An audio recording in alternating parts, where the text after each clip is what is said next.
instrui Timóteo a ministrar a diversos grupos na igreja, ao mesmo tempo que se mantém no centro da vontade de Deus. Amém? Então nós vamos ver aqui os servos cristãos, versículo 1 e versículo 2 de 1 Timóteo. Tu tem aí, Renata, na tua mão? Timóteo não tem. 6, 1 e 2, lê para nós aí. 6, 1 e 2. Todos os servos que estão debaixo do jugo, estime a seus senhores por dignos de toda honra, para que o nome de Deus e a doutrina não sejam blasfemados. Olha aí, ó. Para que o nome de Deus e a doutrina não sejam blasfemados. Na minha versão que eu tenho aqui, que é mais moderna, diz assim: quem for escravo deve fazer o melhor. Amém? Vamos tirar essa palavra escravo e vamos tratar como funcionário. Amém? Tá? Trabalhador. Quem for trabalhador deve fazer o melhor, respeitando seu patrão, para que os de fora não falem contra Deus e contra nosso ensino por causa do seu comportamento. Amém? Tá? Então, o nosso testemunho é muito importante no nosso local de trabalho. A gente precisamos agir com fidelidade ao nosso patrão, àqueles que nós devemos, amém? Porque tem autoridade sobre nós no trabalho, no serviço. Paulo aqui está tratando com servo, Paulo está tratando aqui com escravo, amém? Hoje, aqui no Brasil, por exemplo, não tem escravo, amém? Né? Já teve escravo, hoje não tem mais escravo. O que temos hoje é trabalhador, amém? Que trabalha com carteira assinada, trabalha com contrato, amém? Mas não é mais escravo, né? Então, nós podemos transferir esse ensino de escravo, de servo, para trabalhador, amém? Podemos transferir, tá? Podemos usar dentro dessa linguagem, tá certo? Então, Paulo chama a atenção, e eu destaco aqui, que o funcionário, o empregado, amém, deve fazer o melhor, respeitando seu senhor. Com qual propósito? Para que os de fora não falem contra Deus e contra nosso ensino por causa do seu comportamento.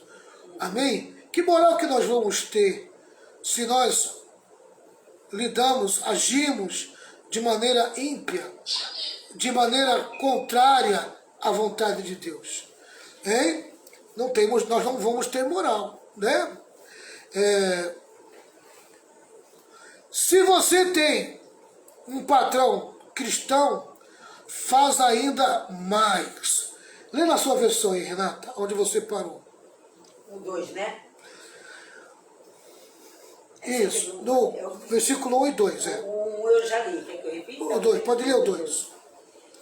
E os que têm senhores crentes não o desprezem por serem irmãos, antes os sirvam melhor, porque eles que participam do benefício são crentes e amados. Isto ensina e exorta.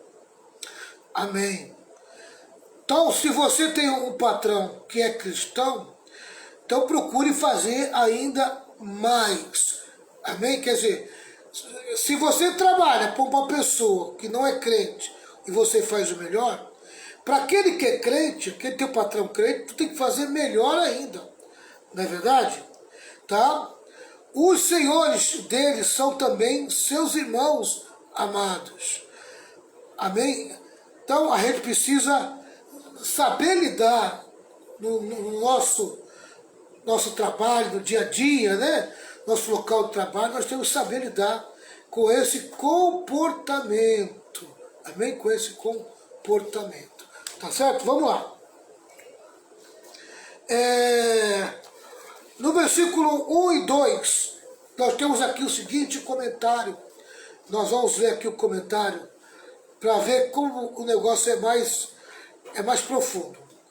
Estima-se que, isso aqui é bom para você ter uma ideia de como era no tempo de Paulo a questão da escravatura. tá? Que na época que Paulo escreveu essa epístola, havia mais de 60 milhões de escravos no Império Romano. Já imaginou? 60 milhões de escravos dentro do Império Romano? Muitos deles eram instruídos e cultos, mas não livres. Muitos eram servos domésticos e trabalhadores rurais. Outros eram funcionários, artesãos, professores, soldados e gerentes. Todos, porém, eram considerados por seus senhores mero instrumentos laborais. Gould tem razão em dizer que a instituição escravagista era uma das maldições do mundo antigo. E como ferramentas vivas, os escravos carregavam o Império Romano nas costas. A lei romana não proibia aos senhores de escravo que tratassem mal a seus escravos. Eles podiam ser condenados a trabalhos forçados, encarcerados, açoitados, marcados com ferro em brasa e até crucificados. De acordo com o teólogo John Stott, são 3 as características que definem um escravo. Primeiro, a sua pessoa é propriedade de alguém, de modo que ele pode ser comprado e vendido. Amém? A primeira característica que define o escravo é essa. A sua pessoa é propriedade de alguém, de modo que ele pode ser comprado e vendido. Bem, pelo menos eu não conheço que hoje exista isso no Brasil. Amém? Já existiu, mas hoje não existe mais. Segunda característica que define o escravo: a sua vontade está sujeita à autoridade de outra pessoa.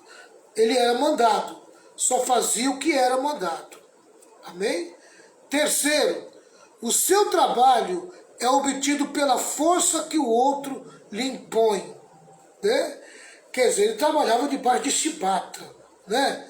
Debaixo de açoites, debaixo de, sabe, de bater, do dono bater, ou colocar alguém ali para que ele pudesse trabalhar mais, e assim por diante. E era um negócio terrível a escravidão no Império Romano.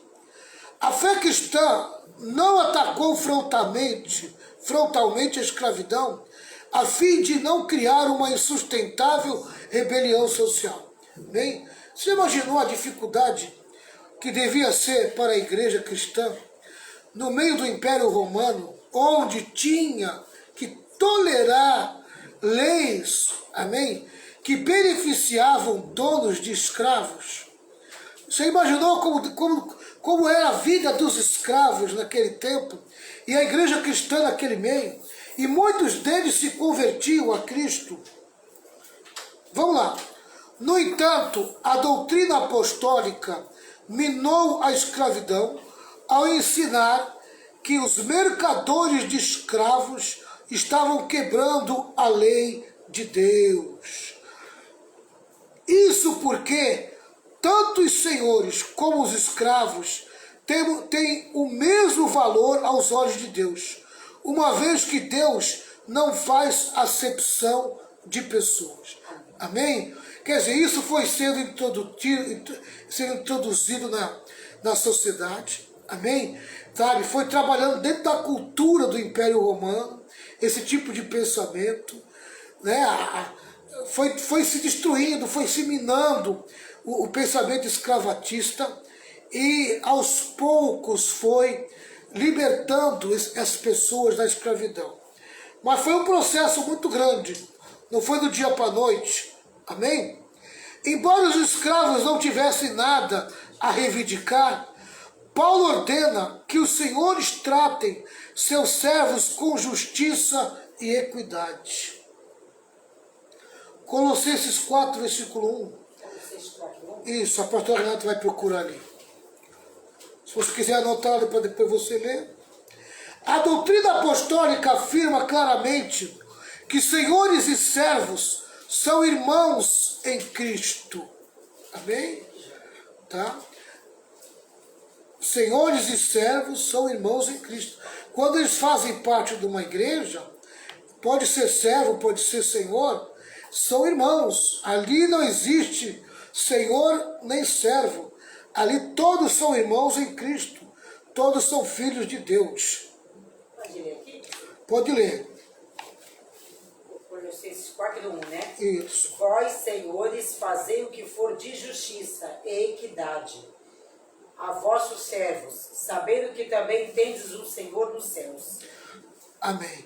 Filemão 16, Filemão 16. porque Filemão era um escravo. Era um servo que fugiu do seu dono. É isso mesmo, que fugiu.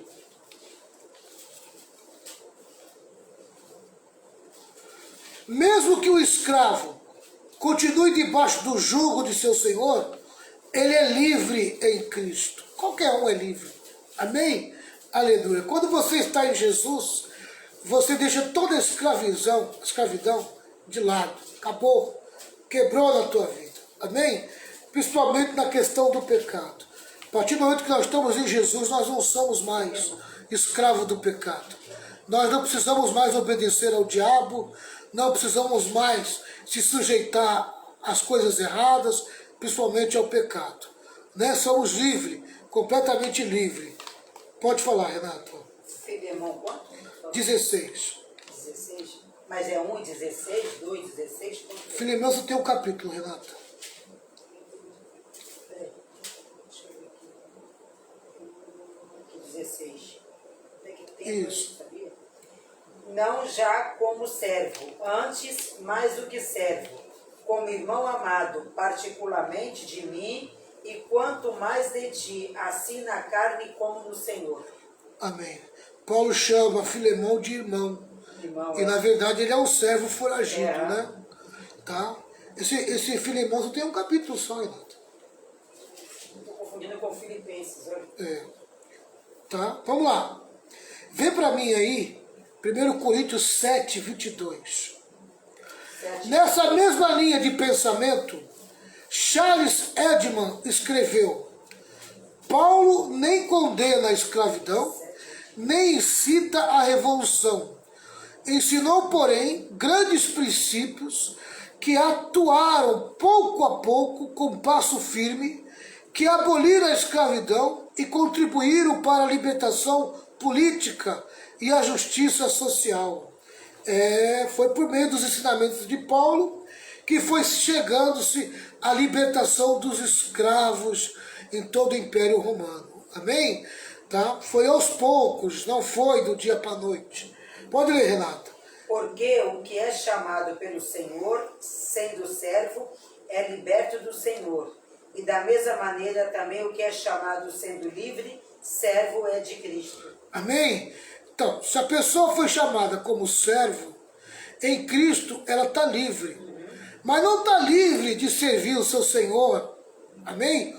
Paulo está dizendo que ela está livre do pecado. Está livre do diabo. Está livre espiritualmente. Porque agora ela vai servir a Jesus. Muito interessante. O Evangelho alcançou um grande número de escravos naquela época, os quais faziam parte da família de Deus. Alguns servos, entretanto, usavam de sua liberdade em Cristo para desobedecer ou afrontar seus senhores. Amém? A pessoa não pode ganhar liberdade que ela começa a se lambuzar, né? Ganha uma bênção e começa a se lambuzar. Vamos lá.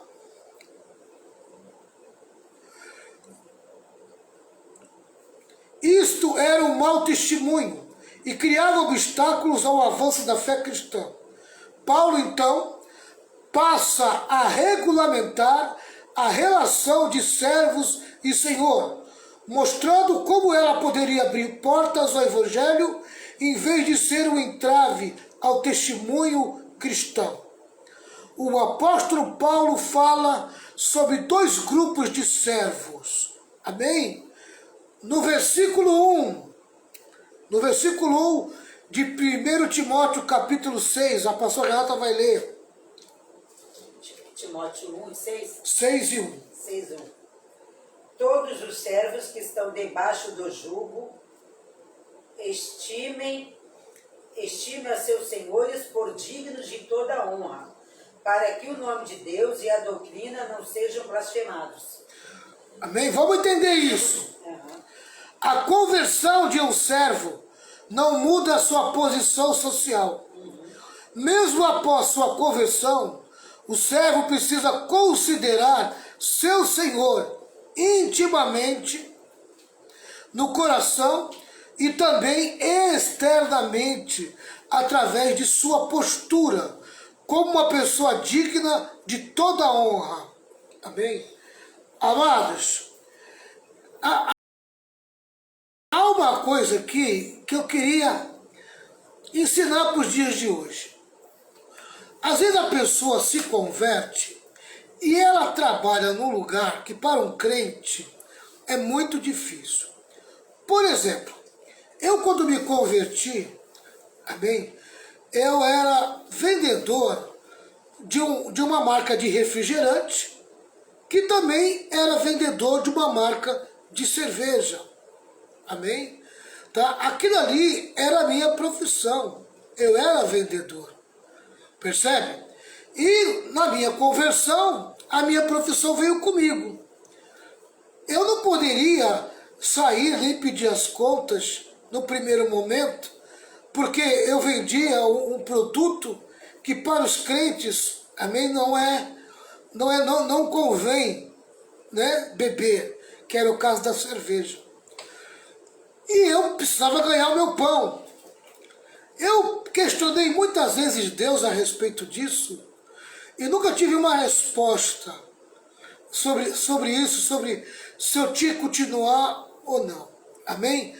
Mas sempre tive paz naquilo que eu fazia, né? E aos poucos eu fui entendendo que a gente precisa entender o nosso chamado e esperar o que Deus tem para nós, porque o próprio Deus vai nos libertando daquilo que não convém para a nossa vida, né? Eu não poderia me precipitar, eu não poderia tomar uma atitude precipitada, mas ao mesmo tempo eu teria que tomar todo o cuidado para não trazer escândalo para os irmãos. Então, a respeito da venda dessa cerveja, eu falava muito pouco, amém? Não comentava, não falava, ficava quieto, fazia o meu trabalho, né? Não me envolvia com ela, não usava ela, apenas eu fazia o meu trabalho de vendedor. Eu conheço muita gente que trabalha em situações semelhantes a essa que eu acabei de falar, que muitas das vezes para um cristão é meio complicado, tá? E qual é o meu conselho para essas pessoas? Fique na posição que Deus te chamou. O Deus que tem poder de libertar, Ele vai te libertar se for o caso. Amém? Se Ele achar que aquilo não convém para você, Ele mesmo vai tocando o teu coração e Ele mesmo vai tirando você dali. Amém? Você não precisa ficar assustado, nem amedrontado, né? Porque você agora se converteu e trabalha com algo, amém, que não é conveniente ao cristão. Espere no Senhor, não se precipite, aguarde, deixa Deus trabalhar na sua vida, deixa Deus agir na tua vida. Eu vejo muita gente que acaba na precipitação, saindo do emprego, largando o emprego, porque alguém disse que aquilo não era conveniente, porque alguém aconselhou aquele irmão, e a pessoa acabou ficando desempregada. E eu vou dizer mais, não ficou desempregado uma semana não. Tem gente que está desempregada até o dia de hoje, nunca mais abriu uma porta de emprego, porque aquilo era a única coisa que ele sabia fazer. Percebe? Por isso, meu irmão e minha irmã, não julgue alguém, tá, que você conheça, que trabalha com algo que não é muito conveniente para um cristão. Ore por ela, amém? Ela está precisando da tua oração, da tua ajuda, percebe? Tá? Porque aquilo que nós não somos capazes de fazer, Deus é poderoso para fazer. No tempo certo, Deus me tirou daquilo, amém? E eu virei pastor, eu fui trabalhar na obra de Deus. Percebe? No tempo certo, na hora certa, eu saí daquele emprego. Percebe? Então, Deus tem cuidado da gente. Deus cuida de nós. E a gente precisa apenas se colocar na sua mão. Amém? Tá? Apenas mantenha a sua postura como crente. Sabe? Seja honesto, seja digno, seja alguém exemplar no meio que você trabalha. É isso que Deus quer de você. Seja uma pessoa de honra. Tá certo? Insurgir-se contra seu senhor como escravo rebelde, ou trabalhar de forma negligente, é um desserviço ao evangelho. É uma mancha no testemunho cristão. O Warren Wiersbe, teólogo, aponta que, ao rebelar-se contra seu senhor incrédulo, o escravo estaria desonrando o evangelho. O nome de Deus e a doutrina seriam blasfemados. Amém? Amados, tem duas coisas que eu gostaria de comentar aqui, tá? Naquilo que eu falei sobre trabalhador. Amém? Você que é trabalhador, você que tem um emprego, percebe? Não se rebele no teu trabalho. Não se rebele. Está descontente com o teu trabalho? Ore. Ou você ore a Deus, ou você conversa com o teu patrão, fala o teu descontentamento, tá?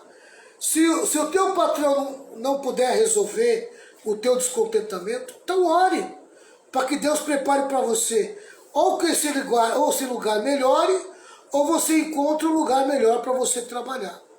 Mas não fica aí reclamando e murmurando, tá? Eu lembro que muita gente preenchia a ficha de emprego numa das empresas que eu trabalhei. Ia lá, amém, quase que chorando, pedindo para entrar naquela empresa, né? E quando tinha a oportunidade e começava a trabalhar, começava a esnobar, começava a reclamar, começava a murmurar, começou a criar um descontentamento, e não tinha motivo de descontentamento, né? Nas empresas que eu trabalhei, todas elas pagavam direitinho. Nenhuma delas atrasava o salário, nenhuma delas deixava de cumprir seus compromissos como funcionário, amém? Tá? E eu percebia que muita gente entrava por esse caminho de rebeldia, de revolta contra a empresa, né? E alguns, na precipitação, pediu as contas do emprego. Aí o tempo passava, você encontrava essas mesmas pessoas na rua, elas vinham e diziam: olha, eu me arrependi de ter saído dessa empresa. Eu era feliz e não sabia. Olha, querido, a gente precisa trabalhar, amém, o nosso espírito de descontentamento, sabe?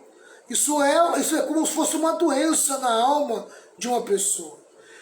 Nada satisfaz ela, nada deixa ela contente.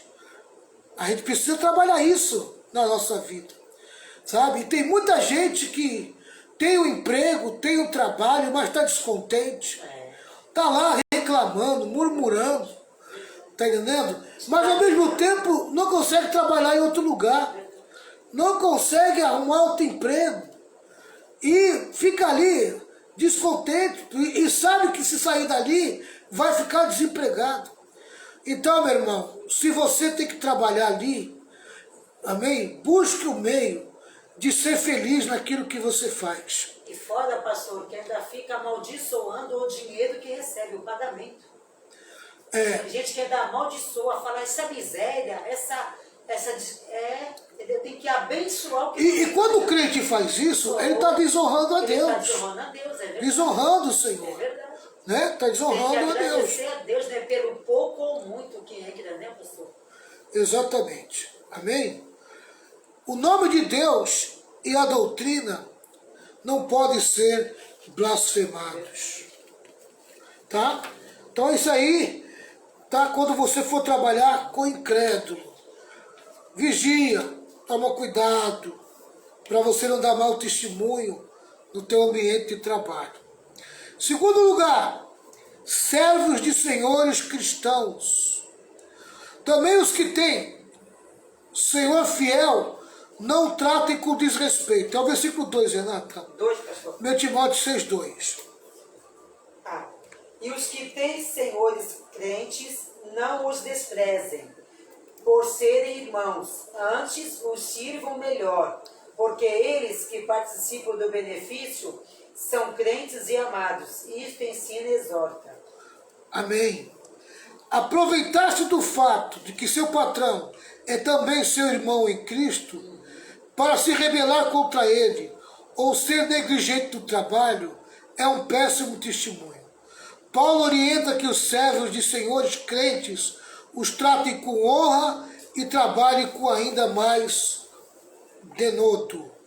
Amém? Mais afinco, né? Mais afinco. Mais tá? disposição, né? Então essa relação de servo e senhor, e no caso nosso aqui de hoje em dia, trabalhador, funcionário e patrão e chefe, amém? Tá? É uma relação do cotidiano de muita gente. Eu sei que eu estou falando com muita gente aqui que é funcionário, mas também sei que eu estou falando com muita gente aqui que é patrão. Amém? Não trate seu funcionário como se fosse seu escravo. Hoje em dia, não existe mais escravidão. Tira o couro do funcionário, né? Tá? Ele é seu companheiro de trabalho. Ele é alguém que está ali para te ajudar a fazer a tua empresa crescer, prosperar e progredir. Está descontente com o teu funcionário? Amém? Conversa com ele, se for o caso, dispensa ele. Amém? Mas não distrate-o. Isso não faz bem para um patrão crente, um patrão cristão. Né? Assim também é um funcionário. Não faça corpo mole. Não fique murmurando. Não fique reclamando pelos cantos. Não fique fazendo rodinha, falando mal do patrão. Né? Não fique fazendo mutim, sabe? Colocando os funcionários contra o patrão. Está descontente? Abra o coração para o seu patrão. Vai lá, é melhor você abrir teu coração e falar a verdade. Quem sabe você resolve esse problema. Se não está seguro que vai resolver, então entre em oração. Vai orar. Amém? Vai orar. O problema de muito crente hoje é que não gosta de orar. Sabe? O nível de relação com Deus, de oração dos crentes, está péssimo. Você bota os crentes para orar de joelho, não consegue orar 5 minutos. Você coloca para orar dentro da igreja, os crentes não aguentam ficar 5 minutos orando, falando com Deus. Amém? Está muito ruim o nível de relação, de oração entre os crentes e Jesus. Está muito ruim. Então eu imagino no trabalho, imagino no local de trabalho.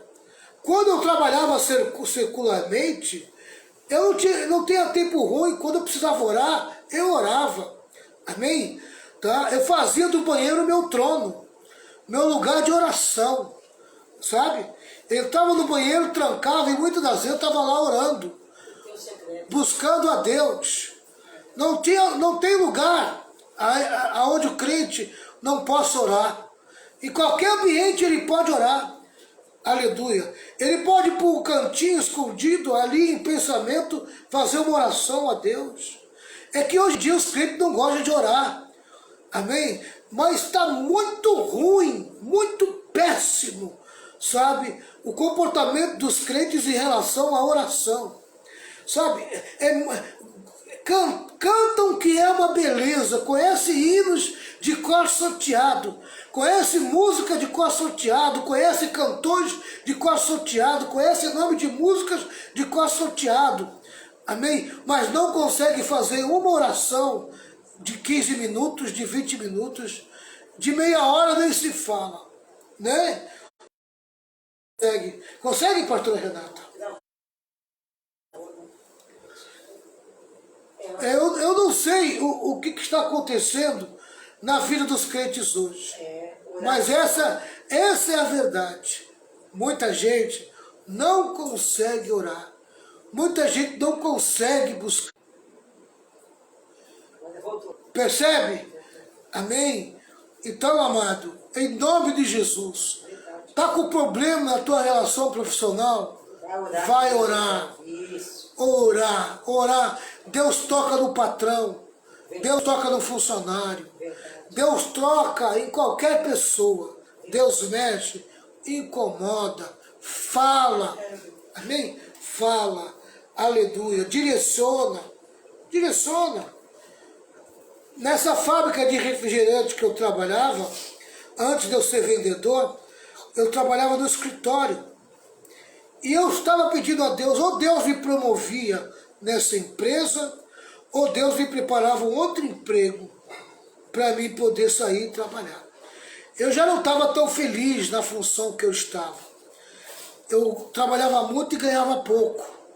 E eu queria melhorar a minha posição, né? Eu não tinha namorada, mas eu queria casar. E eu queria formar uma família. E aquele salário que eu recebia era muito pouco. Não dava para fazer nada. E eu orei a Deus. Eu pedi a Deus. E eu lembro o dia que eu fui pedir as contas para minha chefe. E quando eu fui pedir as contas para minha chefe, o que eu ouvi dela foi o seguinte: olha, você é um tipo de funcionário que a empresa não quer desperdiçar. Eu vou agora no RH ver se eu consigo te encaixar em alguma outra função. Aqui onde eu trabalho, você já alcançou, amém? Dentro da tua qualificação, naquele tempo era escolar, né? E eu não tinha uma faculdade, eu tinha o técnico de mexer em computação naquela época, que não era algo qualificado como é hoje, era muito simples, né? Tá? E as empresas ainda estavam começando a trabalhar com computação, e eu ganhava pouco. E ela falou: não, mas você tem um perfil que eu tenho certeza que a empresa não quer dispensar você. Você me dá um tempo, porque eu vou ver no RH o que eu posso fazer com você. E ela foi até o RH, e ali ela encontrou uma função, amém, que estava precisando na empresa, e que eu caberia muito bem ali, e eu poderia ganhar o dobro do que eu ganhava. Amém? E ela me encaminhou, eu prestei o concurso dentro da empresa, passei, amém, e fui trabalhar lá, né, como agente de vendas dessa empresa de refrigerante. Ganhava o dobro do que eu ganhava no escritório, trabalhava feliz, alegre, era um trabalho excelente, muito bom, amava aquele trabalho, amava aquela empresa, né? E só saí dali quando Jesus me chamou para ser pastor, para viver do altar. É assim que Deus faz. Meu irmão e minha irmã, ore. Está descontente com o teu trabalho? Não está feliz com o teu funcionário? Ore. Ore. Ou Deus muda, amém? Ou Deus te muda. Amém? Ou Deus muda, ou Deus te muda. Tá certo? Que Deus te abençoe. Semana que vem eu vou falar sobre os falsos mestres, do versículo 3 ao versículo 5. Hoje nós falamos um pouquinho sobre os